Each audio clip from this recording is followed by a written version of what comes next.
Welcome back everyone to the Hello World guys. This is another episode of the Raycaster game in C++ series, and in this video we are going to finally begin implementing our actual raycasting algorithm. So in order to start, I'm going to go without any delay into the terminal, and I'm going to open up our raycaster directory, and I'm going to open this up in Vim. Now inside of here we are going to begin by creating two new files. Well, first is going to be render.h. We'll just quickly add a quick little include guard here, render_h, and we'll quickly add a include guard here actually. So yeah, that's pretty awesome, and we'll create a class here called renderer. Now this class will actually represent all of our and handle all of our rendering. I'm going to go here and create a renderer.cpp as well, and we are going to include renderer.h here. Alright, so now inside of renderer we are going to actually implement some stuff here. So the first thing we'll need to do is we'll need to handle a function for basically drawing all of the rays in 2D. So we'll begin by drawing the rays, and then we'll later transform it into 3D stuff. So in order to begin, we are going to just create a function called draw rays, and it would require an sf colon. Firstly I'll need to go up here, hashtag include SFML slash graphics slash render target.hpp, like that, and we'll take a reference to an sf colon render target, which we'll just call target. So this will be the first argument of draw arrays. We'll also take a const reference to a player. So of course we'll do that, and it does not recognize player. We need to include player.h here, like that.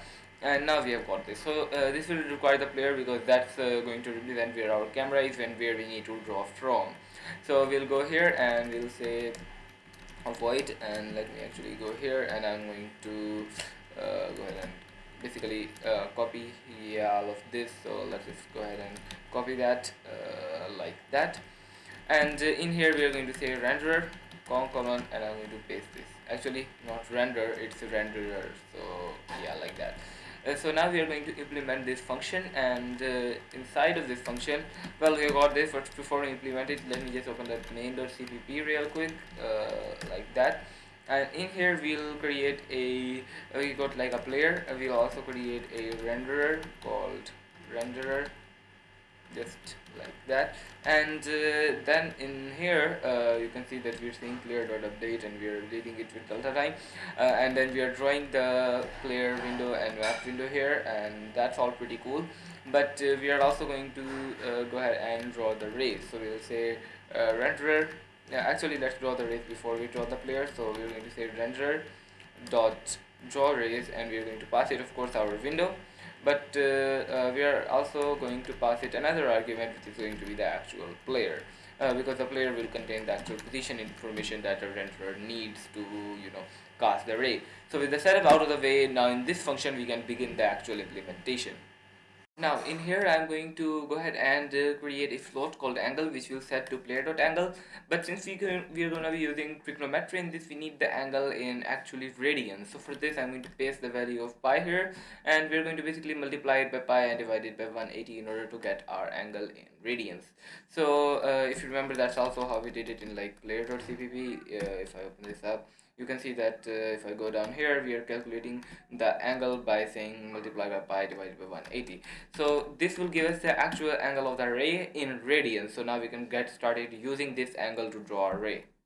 Now the next thing that we need to calculate is the inverse of the negative inverse of tangent actually, which we'll just call a tan, and we'll set it to -1 divided by the tangent of this angle. So yeah, that will calculate the actual tangent of the angle, and it will we'll be able to store that result in this variable, and we'll need this value later. We're gonna use it at a couple of occasions. So with that, now what we need to find out is we need to do a different thing depending on whether our ray is facing up or down. And in order to find that out, we'll need to basically use an if statement that checks if the angle is greater than or less than pi.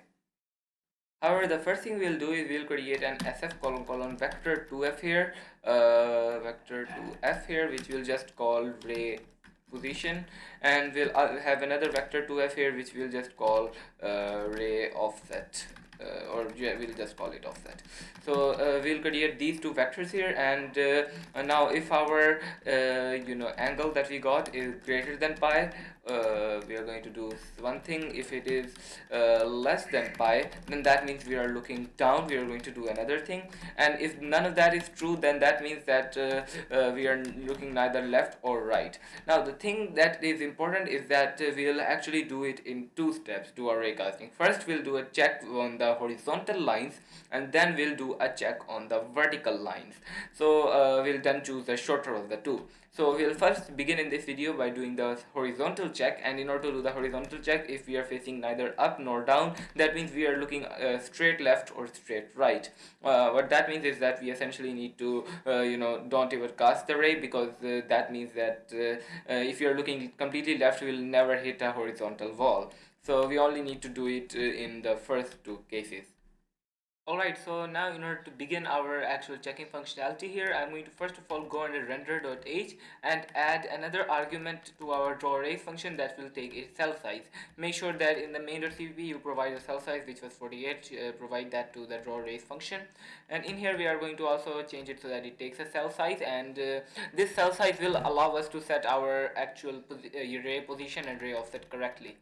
So in order to set this, we are going to first of all set the ray position.y, and what we need to do is we need to take the player position and then we need to round it to the nearest cell.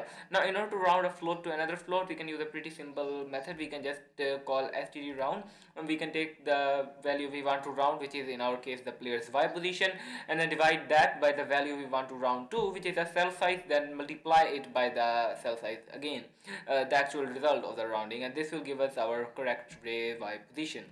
After this, we'll set our x position to basically player.position.y minus our ray position.y, and we'll multiply this by the a10 that we calculated earlier plus our player.position.x.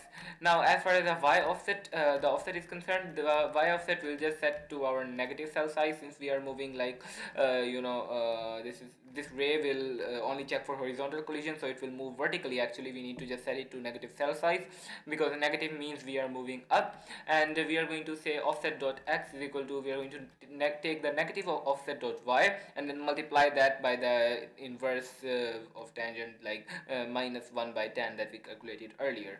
And that is pretty awesome. Now if the value is less than pi, we need to do essentially the same thing, but we are going to set the cell size to be actually positive here, and in here we are going to add the cell size to our ray position.y. Now if it does not match any of these, we are just going to return. So yeah, that's pretty cool. And what that means is that yeah, that pretty much means that we have got like a this initialization stuff out of way.